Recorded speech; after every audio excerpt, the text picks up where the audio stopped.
നമ്മുടെ ഒരു ടെസ്റ്റോസ്റ്റെറോൺ ഹോർമോണിന്റെ ഒരു ഇമ്പാക്റ്റ് പോലും നമുക്ക് ആ ഒരു ലൈൻ വഴി, നമ്മുടെ ആയുർരേഖ വഴി നമുക്ക് അറിയാൻ പറ്റും. അപ്പോൾ അത് നമ്മുടെ ജീവോർജത്തിന്റെ ശക്തിയെക്കുറിച്ച് നമ്മൾ പ്രതിപാദിക്കും. അപ്പം നമ്മുടെ സോളുമായിട്ട് കണക്റ്റഡ് ആണ്. അത് നമ്മുടെ ആത്മാവുമായിട്ട്. വികാരം വിവേകത്തെ ഭരിക്കും. നമ്മളെല്ലാം ലൈഫിൽ ചിലപ്പോൾ വരും, നമ്മളെല്ലാം വികാരത്തിന് അടിമപ്പെട്ട് ചിലപ്പോൾ ചീത്ത വിളിക്കുകയോ ഒരു അടി കൊടുക്കുകയൊക്കെ ചെയ്യുന്ന ഒരു അവസ്ഥ വരും. പക്ഷെ അതങ്ങനെയല്ല. ഈ ഹൃദയരേഖ ഓവർ ഡോമിനന്റ് ചെയ്യുന്നവർക്ക് പലപ്പോഴും അവർ ഒരു പ്രവൃത്തി ചെയ്ത് കഴിഞ്ഞിട്ടായിരിക്കും ചിന്തിക്കുന്നത്. അപ്പൊ ആയുർരേഖയിൽ ചിലവർ പറയും ആയുർരേഖയിൽ കട്ട് വന്നു കഴിഞ്ഞാൽ അവന് മരണപ്പെടാൻ സാധ്യത ഉണ്ട് ആ ഒരു സമയം. പക്ഷെ അവിടെ തുണരേഖ ഉണ്ടെങ്കിൽ അല്ലെങ്കിൽ ഏഞ്ചൽ ലൈൻ ഉണ്ടെങ്കിൽ ആ ഒരു പ്രശ്നം ആ വ്യക്തിയെ ബാധിക്കില്ല. ഈ ഇന്റർവ്യൂ കാണുമ്പോൾ അവർക്കൊരു ഉത്തേജനം വരട്ടെ, അല്ലെങ്കിൽ അവർക്കൊരു പിടിവള്ളി കിട്ടട്ടെ. അതെ, ഞാൻ എങ്ങനെ മാറണം? രേഖ മാത്രം ഉണ്ടായിരുന്ന പോരല്ലോ. രേഖ മാത്രം ഉണ്ടായിരുന്ന പോരാ, നമ്മളുടെ ഇന്നർ സോളിന് എന്താ വേണ്ടിയെന്നുള്ള തിരിച്ചറിവ്, അതിന്റെ റിഫ്ലക്ഷനാണ് കൈ. ഇറ്റ്സ് എ മിറർ ഇമേജ് ആണ്, നമ്മുടെ മനസ്സിന്റെ കണ്ണാടിയാണ് കൈ. സഞ്ജയേട്ടാ, സാധാരണ നമ്മുടെ ഈ ഹസ്തരേഖയിൽ പ്രധാന രേഖകളുണ്ട്. ഇന്ന രേഖ നിങ്ങൾ ഉന്നതിയിലെത്തിക്കും, അല്ലെങ്കിൽ നിങ്ങൾക്ക് ഒരുപാട് ധനമുണ്ടാവും. മറ്റു രേഖ നിങ്ങൾ ജോലി സംബന്ധമായ, നിങ്ങൾ മക്കൾ എത്ര വേണം എന്ന് വരെ ഈ രേഖയിലുണ്ടെന്ന് ഞാൻ കേട്ടിട്ടുണ്ട്. ഇതിൻ്റെ പ്രധാനപ്പെട്ട രേഖകൾ ഏതൊക്കെയാണ്? നമ്മളൊരു വ്യക്തി ജനിച്ച് ഈ ഭൂമിയിലോട്ട് വരുന്നതിന് കാരണം ആയ രണ്ടാൾക്കാരുണ്ട്, അച്ഛനും അമ്മയും എന്ന് പറയാം. അപ്പോൾ അത് തന്നെ നമുക്ക് രണ്ട് മേജർ ലൈനായിട്ട് പറയാം. അപ്പോൾ അതിനെ നമുക്ക് ലൈഫ് ലൈൻ എന്ന് പറയുന്ന ആദ്യത്തെ ലൈൻ എടുക്കാം. ലൈഫ് ലൈൻ എന്ന് പറയുന്നത് നമ്മുടെ മലയാളത്തിൽ അതിന് ആയുർരേഖ എന്ന് പറയും. അതിന് ഒരു പേര് ഇവിടെ ഇന്ത്യൻ പാമിസ്ട്രിയിൽ അതിന് പിതൃരേഖ എന്നും കൂടെ ഒരു പേരുണ്ട്. പിതൃരേഖ അതാണ് നമ്മളുടെ ലൈഫ് ഫോഴ്സ് എനർജി. നമ്മുടെ എത്രത്തോളം നമ്മുടെ ജീവോർജ്ജം നമ്മുടെ ശരീരത്തിൽ ഒഴുകുന്നത് എങ്ങനെയാണ്, നമ്മുടെ ആത്മബലം എത്രത്തോളം നമുക്കുണ്ട്, നമ്മുടെ ആയുസിന്റെ ഒരു പവർ എങ്ങനെയാണ്, നമ്മുടെ എത്രത്തോളം ഒരു വിൽ പവർ നമുക്കുണ്ട്, ഒരു കാര്യങ്ങൾ നമ്മൾ ഫേസ് ചെയ്യുന്നത് എങ്ങനെയാണ്. നമ്മൾ എസ്പെഷ്യലി നമുക്ക് പറയുകയാണെങ്കിൽ അത് നമ്മളുടെ ഒരു എന്താ പറയുക ആന്തരികമായിട്ടുള്ള ഒരു സൺ എനർജി, നമ്മുടെ ഒരു ടെസ്റ്റോസ്റ്റെറോൺ ഹോർമോണിന്റെ ഒരു ഇമ്പാക്റ്റ് പോലും നമുക്ക് ആ ഒരു ലൈൻ വഴി, നമ്മുടെ ആയുർരേഖ വഴി നമുക്ക് അറിയാൻ പറ്റും. അപ്പോൾ അത് നമ്മുടെ ജീവോർജത്തിന്റെ ശക്തിയെക്കുറിച്ച് നമ്മൾ പ്രതിപാദിക്കും. അപ്പം നമ്മുടെ സോളുമായിട്ട് കണക്റ്റഡ് ആണ്, അത് നമ്മുടെ ആത്മാവുമായിട്ട് കണക്റ്റഡ് ആണ്. അപ്പൊ അതുകൊണ്ടാണ് അതിന് ആയുർരേഖ എന്ന് തന്നെ പറയുന്നത്. അപ്പൊ അച്ഛനിൽ നിന്നാണ് നമുക്ക് ജീവൻ കിട്ടുന്നത്. അടിസ്ഥാനപരമായി അച്ഛനിൽ നിന്നാണ്, പിതാവിൽ നിന്നാണ് നമ്മുടെ ആയുസ് നമുക്ക് നമ്മുടെ ആ സോള് നമ്മുടെ പിതാവുമായിട്ടാണല്ലോ ബേസിക്കലി കണക്ട് ചെയ്യുന്നത്. അപ്പൊ അതുകൊണ്ട് തന്നെ അതിന് നമുക്ക് മേജർ, അപ്പൊ ആ ലൈനിൽ ഉണ്ടാകുന്ന പാളിച്ചകളും മറ്റുമൊക്കെ ബേസ് ചെയ്തുകൊണ്ട് ആ വ്യക്തിയുടെ ആത്മബലം എങ്ങനെയാണ്, അദ്ദേഹത്തിന്റെ ആയുസ് എങ്ങനെയാണ്, അദ്ദേഹത്തിന്റെ എന്താ പറയുക രോഗാവസ്ഥകൾ ഉണ്ടാകാനും അദ്ദേഹത്തെ വിസ്റ്റാൻഡ് ചെയ്യാനും ഉള്ള കഴിവൊക്കെ എന്ന് പറഞ്ഞിട്ട് നമുക്ക് ആ ആയുർരേഖ ബേസ് ചെയ്ത്, അതായത് ആയുർരേഖയിലാണ് കൂടുതലും നമ്മുടെ അസുഖങ്ങളെ കുറിച്ച് പറയുന്നത്. അസുഖങ്ങളെ കുറിച്ച് നമുക്ക് പല വേർഷനിലോട്ട് പോവാം. പക്ഷെ ആയുർരേഖയിൽ നമുക്ക് ആ വ്യക്തിയുടെ ആത്മബലം എത്രത്തോളം ഉണ്ട്, അദ്ദേഹത്തിന്റെ വിൽ പവർ എത്രത്തോളം ഉണ്ട്, അത് വിസ്റ്റാൻഡ് ചെയ്യാനുള്ള കപ്പാസിറ്റി എത്രത്തോളം ഉണ്ട്, അദ്ദേഹത്തിന്റെ ആത്മാവിന്റെ ഒരു പ്യൂരിറ്റി, അതിന്റെ ഒരു ബലം, ആ ഒരു ആത്മ ഊർജ്ജത്തിനെയൊക്കെ കാണിക്കും. മനസ്സിലായി. ഇപ്പം ഞാനിപ്പോൾ ഒരിടത്ത് ഒരു ഇന്റർവ്യൂവിന് പോയി, ഞാനിങ്ങനെ ഇന്റർവ്യൂ അറ്റൻഡ് ചെയ്യാൻ ചെന്നിരിക്കുകയാണ്. അപ്പം ഞാൻ ഡൗൺ ആവുന്നു, അല്ലെങ്കിൽ എനിക്കൊരു ആത്മവിശ്വാസം ഇല്ല, ഉണ്ടാവുന്നില്ല. ചെന്ന് പല ചോദ്യങ്ങൾക്കും എനിക്ക് ആദ്യം പോകുന്ന ഇന്റർവ്യൂ ഒക്കെ അങ്ങനെ ആയിരിക്കും, ഒരുപാട് ഇന്റർവ്യൂ അറ്റൻഡ് ചെയ്യാം. അപ്പം അത് നമുക്ക് നാളെ അത് മാറ്റിയെടുക്കണം, എനിക്ക് ഒരു ആത്മവിശ്വാസം വരണം. അപ്പം ഈ രേഖ കറക്റ്റ് ആണെങ്കിൽ എനിക്ക് ആത്മവിശ്വാസം വരുമോ? രേഖ കറക്റ്റ് ആണെങ്കിൽ ആത്മവിശ്വാസം വരുന്നില്ല. ഞാൻ ഈ ഒരു ലൈനിന്റെ കാര്യമേ പറഞ്ഞോളൂ, ഇനി അടുത്ത കാര്യങ്ങളിലോട്ടും വരണം. കാരണം അടുത്ത രേഖ ജമ്പീത് ചായച്ചത് കൊണ്ടാണ്. അപ്പൊ ആദ്യത്തെ ലൈൻ പറഞ്ഞു. രണ്ടാമത്തെ രേഖ എന്ന് പറയുന്നത് ബുദ്ധിരേഖയാണ്. നമ്മുടെ ഏറ്റവും കൂടുതൽ പ്രഡിക്ഷൻസിന് ഹസ്തരേഖാ ശാസ്ത്രജ്ഞന്മാർ യൂസ് ചെയ്യുന്ന ഒരു രേഖയാണ് ബുദ്ധിരേഖ, അല്ലെങ്കിൽ ശിരോരേഖ, ശിരസുമായിട്ട് ബന്ധക്കിടക്കുന്ന ശിരോരേഖ. ഞാൻ വിചാരിച്ചത് ഈ ആത്മബലം എന്നൊക്കെ പറയുമ്പോൾ ചിലപ്പോൾ ഇല്ല, അത് നമുക്ക് മനസ്സിനും കൂടെ വരണം. അപ്പോൾ ബുദ്ധിരേഖയെ കൊണ്ട് പറയുന്ന സമയത്ത്, അല്ലെങ്കിൽ ഹെഡ്ലൈനെ കൊണ്ട് പറയുന്ന സമയത്ത് അതിന് ഇന്ത്യൻ പാമിസ്ട്രിയിലെ മാതൃരേഖ എന്നും കൂടെ ഒരു പേര്. അപ്പോൾ നമ്മുടെ മാതാവിൽ നിന്നാണ് നമുക്ക് ഈ പറയുന്ന ശരീരവും മനസ്സും കിട്ടിയിരിക്കുന്നത്. അച്ഛനിൽ നിന്ന് ജീവൻ കിട്ടുക വെച്ച് കഴിഞ്ഞാൽ അമ്മയടുത്ത് നിന്ന് നമുക്ക് കിട്ടിയിരിക്കുന്നത് ശരീരവും മനസ്സുമാണ്. അപ്പം നമ്മുടെ ശരീരത്തിൻ്റെയും മനസ്സിൻ്റെയും ഇമ്പോർട്ടൻസ് നമുക്ക് ഈ ഹെഡ്ലൈൻ വഴിയായിരിക്കും. നമ്മുടെ ബുദ്ധി എങ്ങനെയാണ് നമ്മൾ യൂസ് ചെയ്യുന്നത്, ഏത് ദിക്കിലോട്ടാണ് നമ്മുടെ ബുദ്ധി യൂസ് ചെയ്യുന്നത്, ആ ബുദ്ധിരേഖയുടെ ആ കിടപ്പും ആ ബുദ്ധിരേഖയുടെ ഒരു ഷേപ്പും വെച്ചിട്ട് നമുക്ക്, ഞാൻ ആദ്യം തന്നെ പറഞ്ഞു, ഹസ്തരേഖ ഏറ്റവും കൂടുതൽ കണക്റ്റായി കിടക്കുന്നത് നമുക്ക് മനഃശാസ്ത്രവുമായിട്ടാണ്, സൈക്കോളജിയുമായിട്ടാണ്. അപ്പോൾ അതുകൊണ്ട് തന്നെ ഈ ബുദ്ധിരേഖയുടെ ഇമ്പാക്റ്റ് വെച്ചിട്ട് ആ വ്യക്തിയുടെ ഹൈലി ഇമോഷണൽ പേഴ്സൺ ആണോ, സെൻസിറ്റീവ് പേഴ്സൺ ആണോ, അല്ലെങ്കിൽ കാര്യങ്ങൾ ക്രിയാത്മകമായി കാണുന്ന ഒരു വ്യക്തിയാണോ, ബുദ്ധിയെ പ്രോപ്പർ ഡയറക്ഷനിൽ യൂസ് ചെയ്യുന്ന വ്യക്തിയാണോ, അദ്ദേഹത്തിന്റെ ശരീരബലം എത്രത്തോളം ഉണ്ട്, പിന്നെ അത് അദ്ദേഹത്തിന്റെ ഫെമിനിയൻ എനർജിനെ സൂചിപ്പിക്കുന്നുണ്ട്. അപ്പോൾ രാജേഷ് ജി ചോദിച്ച ക്വസ്റ്റ്യൻ്റെ ഒരു ആൻസർ ഇത് 3 ലൈനും പറഞ്ഞാലേ നമുക്ക് പറയാൻ പറ്റും. ഒരു ഇന്റർവ്യൂവിന്റെ കേസ് എങ്ങനെയാണ് ആ വ്യക്തി അതിനെ നോക്കിക്കാണുന്നത് പറയുമ്പോൾ ഇവിടെ സോള്, ഈ പറയുന്ന മനസ്സ്, ഹൃദയം എല്ലാം കണക്റ്റഡ് ആണ്. അപ്പോൾ ഈ 2 അച്ഛനെയും അമ്മയും പറഞ്ഞു കഴിഞ്ഞാൽ ഞാനത് മനസ്സിലാക്കാൻ വേണ്ടിയാണ് അച്ഛനും അമ്മയും എന്ന് പറയുന്നത്. അച്ഛനും അമ്മയും കഴിഞ്ഞാൽ പിന്നെ അടുത്തൊരു എന്ന് പറയുന്നത് നമുക്ക് റിലേഷൻഷിപ്പാണ്. റിലേഷൻഷിപ്പ് എന്ന് പറയുമ്പോൾ വൈഫാ പാർട്ട്ണർ എന്നുള്ള രീതിയിലുണ്ട്. അതിന് നമുക്ക് ഹൃദയരേഖയുമായിട്ട് ബന്ധപ്പെടുത്തി പറയാം. അതിന് ഹാർട്ട് ലൈൻ എന്ന് പറയാം, ഹൃദയരേഖ എന്ന് പറയാം. പിന്നെ ഒരു ഇന്ത്യൻ ഫാമിലിയിൽ തന്നെ ബന്ധരേഖ എന്ന് പറയും, റിലേഷൻഷിപ്പുമായിട്ട് ബന്ധപ്പെടുത്തി. അപ്പോൾ അതാണ് നമ്മുടെ ഹൃദയം കൊണ്ടാണല്ലോ നമ്മൾ പല കാര്യങ്ങളും നമ്മൾ കാണുന്നത്. അപ്പോൾ അവിടെ ഹൃദയം എങ്ങനെയാണ്, ആ വ്യക്തിയുടെ റൊമാൻറ്റിക് ലൈഫ് എങ്ങനെയാണ്, അയാളുടെ ക്രിയേറ്റിവിറ്റി എങ്ങനെയാണ്. ഇപ്പോൾ രാജേഷ് ഒരു ഇന്റർവ്യൂവർ എന്നുള്ള രീതിയിൽ ഒരു കലാപരമായി നിൽക്കുകയാണെങ്കിൽ രാജേഷിക്ക് എന്താ വേണ്ടിയ കൂടുതൽ ക്രിയേറ്റിവിറ്റിയാണ്. ബുദ്ധിയേക്കാൾ കൂടുതൽ സങ്കല്പ രോഗത്ത് വിരാജിക്കാൻ പറ്റണം. ഇല്ലാത്ത ഒരു കാര്യം ഉണ്ടെന്ന സങ്കല്പത്തിൽ അവർ കഥ ഒരു ഇൻഡ്യൂറ്റീവ് ലെവലിൽ നമ്മൾ ചിന്തിച്ച് അദ്ദേഹത്തിന്റെ ഹൃദയരേഖയുടെ കർവിങ് ഷേപ്പ് നോക്കിയിട്ട്, ഇപ്പൊ കർവ്ഡായിട്ടുള്ള ഹൃദയരേഖയാണ് ബേസിക്കലി നല്ലതെന്ന് പറയും. ഇപ്പൊ ചിലവരുടെ സ്ട്രെയിറ്റ് ഹൃദയരേഖ ഉണ്ടാവും, അവർക്ക് ഈ ക്രിയേറ്റിവിറ്റി പ്രോപ്പറായിട്ട് യൂസ് ചെയ്യാൻ പറ്റാത്തവരുടെ ഒരു അവസ്ഥ ഉണ്ടാകും. അപ്പോൾ ഇത് ഹൃദയരേഖ നമുക്ക് ബേസ് ചെയ്തിട്ട് അവരുടെ ഇമോഷൻ, അവർ എത്രത്തോളം ഇമോഷൻ, ചില ആൾക്കാരിൽ ഇമോഷൻ ഡോമിനേറ്റ്സ് ദെയർ മൈൻഡ് എന്ന് പറയും. വികാരം വിവേകത്തെ ഭരിക്കും. മനസ്സിലായി. നമ്മളെല്ലാം ലൈഫിൽ ചിലപ്പോൾ വരും, നമ്മളെല്ലാം വികാരത്തിന് അടിമപ്പെട്ട് ചിലപ്പോൾ ചീത്ത വിളിക്കുകയോ ഒരു അടി കൊടുക്കുകയൊക്കെ ചെയ്യുന്ന ഒരു അവസ്ഥ വരും. പക്ഷെ അതങ്ങനെയല്ല. ചില ആൾക്കാരിൽ ഈ ഹൃദയരേഖ ഓവർ ഡോമിനന്റ് ചെയ്യുന്നവരിൽ പലപ്പോഴും അവർ ഒരു പ്രവൃത്തി ചെയ്ത് കഴിഞ്ഞിട്ടായിരിക്കും ചിന്തിക്കുക. അവർ ഇമോഷണലി ആയിരിക്കും പല കാര്യങ്ങളെ നോക്കി കാണുക. പല ആൾക്കാരെ നമ്മൾ കണ്ടിട്ടുണ്ട്, അവരെ നമ്മൾ ഷോർട്ട് ടേം ബോർഡൊന്നോ പല രീതി, കാരണം അവർക്ക് ചിന്തിക്കത്തില്ല. ചിന്തിക്കുമ്പോൾ പ്രവർത്തിച്ച് കഴിഞ്ഞിട്ടാണ് അവർ ചിന്തിക്കുന്നത്. അങ്ങനെ ചെയ്യേണ്ടായിരുന്നു, അല്ലെങ്കിൽ അങ്ങനെ ചെയ്ത് തെറ്റായി പോയിന്ന് റിഗ്രറ്റ് പിന്നെയാണ് വരുന്നത്. പിന്നെ ഒരു കുറ്റബോധമൊക്കെ വരും. അപ്പോൾ ഇതിലെ മേജർ ലൈൻസ് എന്ന് പറയുമ്പോൾ നമ്മൾക്ക് ആയുർരേഖ, ശിരോരേഖ അല്ലെങ്കിൽ ബുദ്ധിരേഖ, ഹൃദയരേഖ, ഇതാണ് മേജർ ലൈൻസ്. ഇത് അല്ലാണ്ട് തന്നെ നമ്മൾ ആദ്യം സാറ്റേൺ മൗണ്ടിന്റെ പറഞ്ഞു കൂട്ട് നമ്മുടെ വിധിരേഖ എന്ന് പറഞ്ഞ് വലിയ ഇമ്പോർട്ടൻ്റ് ആയ ഒരു ലൈൻ ഉണ്ട്. അത് നമ്മുടെ മണിബന്ധത്തിൽ നിന്ന് തുടങ്ങി സാറ്റേൺ മൗണ്ടിൽ പോയി എൻഡ് ചെയ്യുന്ന ഒരു രീതി. ഇതാണ് നമ്മുടെ വിധിയെ നിർണ്ണയിക്കുന്നത്. അപ്പോൾ വിധി നിർണ്ണയിച്ചില്ലെങ്കിൽ, ആ രേഖ ഇല്ലെങ്കിൽ മറ്റുള്ള അവർക്ക് ഒരു ഫീച്ചർ ഇല്ല എന്നല്ല.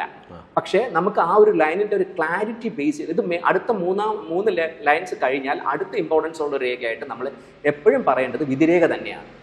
അപ്പോൾ അത് ഒരാളുടെ ഡെസ്റ്റിനി തീരുമാനിക്കുന്നു എന്ന് പറയും. നമ്മുടെ സാറ്റേൺ മൗണ്ടിൽ ഈ ചിലപ്പോൾ ഈ രേഖ വന്നിട്ട് ഒരു വി ഷേപ്പിലൊക്കെ എൻഡ് ചെയ്യുന്ന ഒരു ഫോമാറ്റ് ഉണ്ട്. അത് വളരെ ഐശ്വര്യപ്രദമാണെന്നാണ് പറയുന്നത്.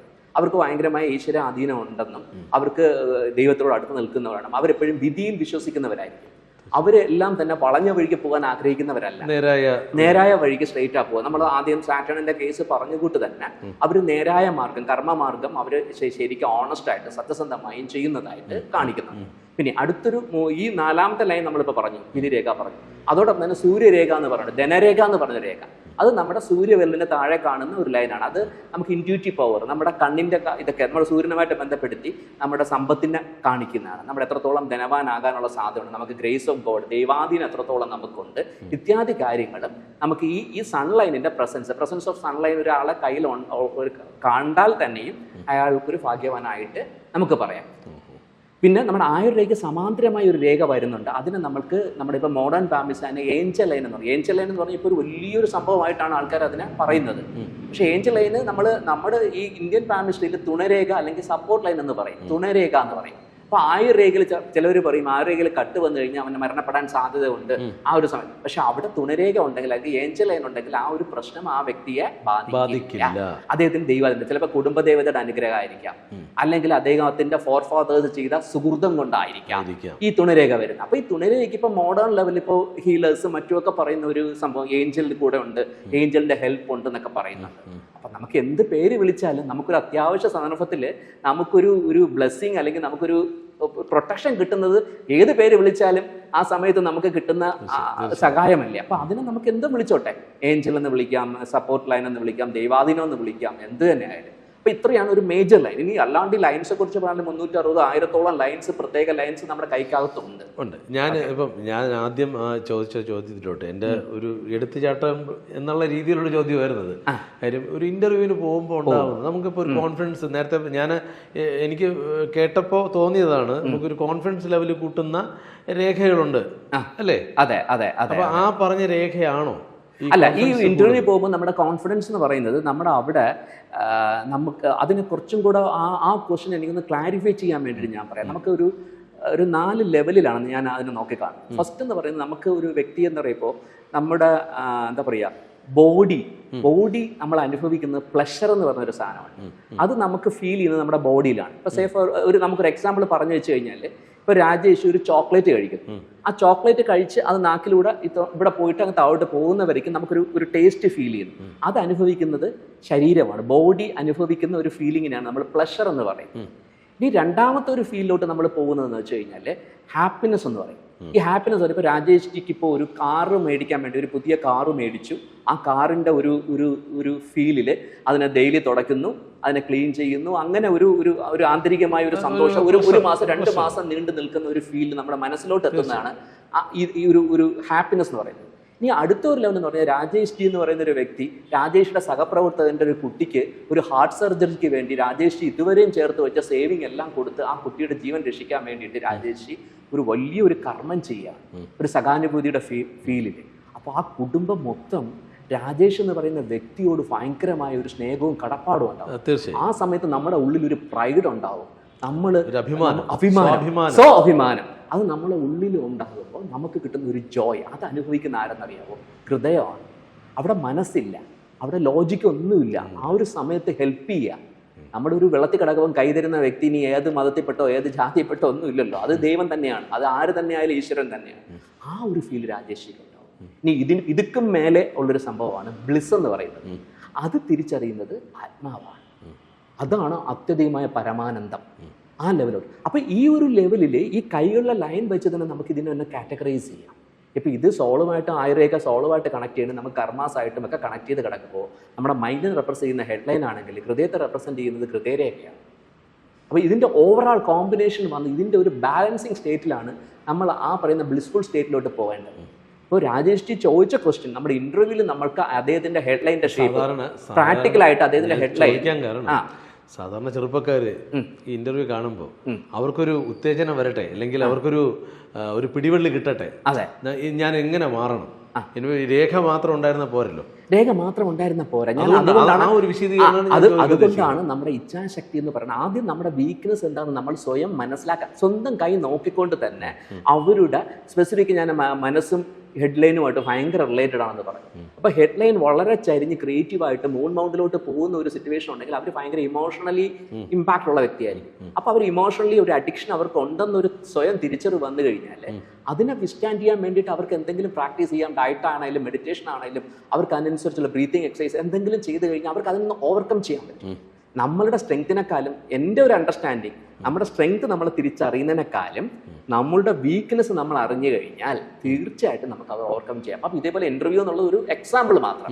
നമ്മൾ എന്ത് മേഖലയിലോട്ടാണ് പോകുന്നതെന്ന് നമ്മുടെ ഒരു കൈ നോക്കിക്കഴിഞ്ഞാൽ അവനെ ദൈവം, അവൻ്റെ സോൾ പർപ്പസ് എന്താണ്, അവൻ ഏത് മേഖല, ഒരു കലാകാരനാകാൻ പോകണ്ട, അല്ലെങ്കിൽ ഒരു സിനിമാ ഫീൽഡിലോ ഒരു എന്താ പറയുക ഒരു പാട്ടുകാരനോ നർത്തകനോ നർത്തകിയോ ഒക്കെ ആകേണ്ട കുട്ടികളെ അടുത്ത വീട്ടിലെ കുട്ടി ഡോക്ടറിന് പഠിക്കുന്നുവെന്ന് കരുതി ഈ കുട്ടീനെ വളരെ കമ്പൽ ചെയ്ത് ആ കുട്ടിയെ ആ ഒരു ഫീൽഡിലോട്ട് വെക്കുന്നത്. ആ കുട്ടിക്ക് ഒരു രീതിയിൽ അതിനോടൊരു പാഷൻ ഉണ്ടാവില്ല.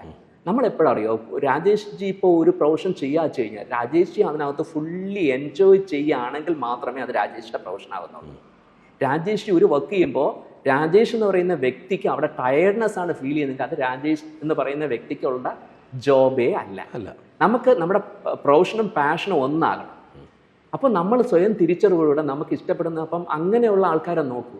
ഇപ്പോൾ നമ്മുടെ ചില മ്യൂസീഷ്യന്മാർ അല്ലെങ്കിൽ നമ്മുടെ ദാസേട്ടനെ പോലെയൊക്കെ അദ്ദേഹം അതിനു വേണ്ടി ജനിച്ച ഗന്ധർവനാണ്, ഗാനഗന്ധർവൻ. അത് കാലം തെളിയിച്ച ഒരു കാര്യമാണ്. ഞാൻ പറയുന്നത് വരും തലമുറയ്ക്ക് അത് സ്പിരിച്വൽ വാല്യൂസ് കിട്ടാതെയാണ് ഇപ്പോഴത്തെ കുട്ടികൾ വളരുന്നത്. സേ ഫോർ എക്സാമ്പിൾ നമ്മളിപ്പോൾ കുട്ടികളെ, ഞാൻ അതിൻ്റെ ഒരു എക്സാമ്പിൾ പറയും, കുട്ടികളുടെ കാര്യം എടുത്ത് പറഞ്ഞുകൊണ്ട് പറയുകയാണ്. നമ്മുടെ നാച്ചുറലി കിട്ടുന്ന ഒരു ഊർജ്ജം എന്ന് പറയുന്നത് നമ്മുടെ ഭൂമി ഗ്രാവിറ്റി പുൾ, നമ്മുടെ ഗുരുത്വാകർഷണം വഴി ഭൂമിയിൽ നമ്മൾ കാല് ചവിട്ടുമ്പോൾ ഒരു ഇലക്ട്രിക്കൽ പവർ നമുക്ക് കിട്ടും. ഇപ്പോഴത്തെ കുട്ടികൾ നോക്കൂ, ഏതെങ്കിലും കുട്ടികൾ നോക്കും, ഒരു ന്യൂ ജനറേഷനുള്ള കുട്ടികൾ, ഏതെങ്കിലും കുട്ടികൾ ചെരുപ്പിടാണ്ട് ഊർജ്ജസ്വലതയുള്ള മണ്ണിൽ കാല് ചവിട്ടുന്നുണ്ടോ? ജനിച്ചപ്പോഴേ അമ്മമാരോ അല്ലെങ്കിൽ പറഞ്ഞു കൊടുക്കുകയാണ് മണ്ണിൽ തൊട്ട് കളിക്കരുത്, വിഷമാണ്, അത് പോയിസണാണ്, വന്ന ഉടനെ കഴിയണം. ഇതേ പറയുന്ന അമ്മ ഈ മൊബൈലും ഈ പറയുന്ന ടച്ച് സ്ക്രീനിലും ഇത്രയും മൈന്യൂട്ടുള്ള സ്കിന്നിൽ ആ കുട്ടികൾക്ക് കളിക്കാൻ കൊടുക്കുക.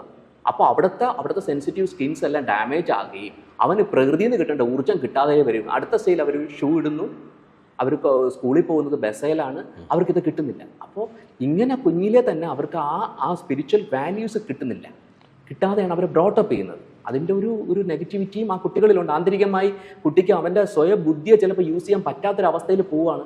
അവന് ഭൂമി മാതാവിൽ നിന്ന് കിട്ടുന്ന എനർജി കിട്ടുന്നില്ല എന്നുള്ളൊരു അടിസ്ഥാന തത്വമുണ്ട്. അത് നമ്മൾ തിരിച്ചറിയണം. അതിനു വേണ്ടിയുള്ള പരിശ്രമം മാതാപിതാക്കൾ തന്നെ ചെയ്യേണ്ടി വരും. മാതാപിതാക്കൾ തന്നെ ചെയ്യുന്നു. ഒത്തിരി ഇവിടുത്തെ കേരളത്തിനെക്കാളും എനിക്ക് ഏറ്റവും കൂടുതൽ റെസ്പെക്ട് നോർത്തിലുള്ള പിന്നെ പാരൻസ് വളരെ കാൽക്കുലേറ്റീവ് ആണ്. അവർ കുട്ടികളെ എടുത്ത് എന്ത് ഫീൽഡിലോട്ട് വരുന്നുവെന്ന് ഒത്തിരി പേര്, എനിക്ക് ഇവിടെ കേരളത്തിൽ നല്ല കൂടുതൽ ആൾക്കാർ, മലയാളീസ് കൂടുതലും പുറത്തുള്ള ആൾക്കാരാണ് ഇതിനെക്കുറിച്ച് കുറച്ചും കൂടെ നല്ല രീതിയിൽ തിങ്ക് ചെയ്യുന്നത്. ഇവിടെ എന്താ പറയുക, ബെഞ്ച് മാർക്കിംഗ്, കമ്പാരിസൺ ആണ്. അവർക്ക് ഈ സൊസൈറ്റിയെ കാണിക്കുക ഒരു ഈഗോ ലെവലിലാണ് അവർ കാര്യങ്ങൾ നോക്കി കാണുന്നത്. അടുത്ത വീട്ടിലെ കുട്ടി ഇങ്ങനെ ആണെങ്കിൽ എനിക്കിതാകണം അല്ലേ? അത് ആന്തരികമായി എന്തുണ്ടല്ലോ, അന്തർലീനമായ ക്വാളിറ്റി എന്ന് പറയും. ഒരാൾക്ക് പാടാൻ കഴിവെന്ന് പറഞ്ഞാൽ അന്തർലീനമായി വരുന്നതാണ്.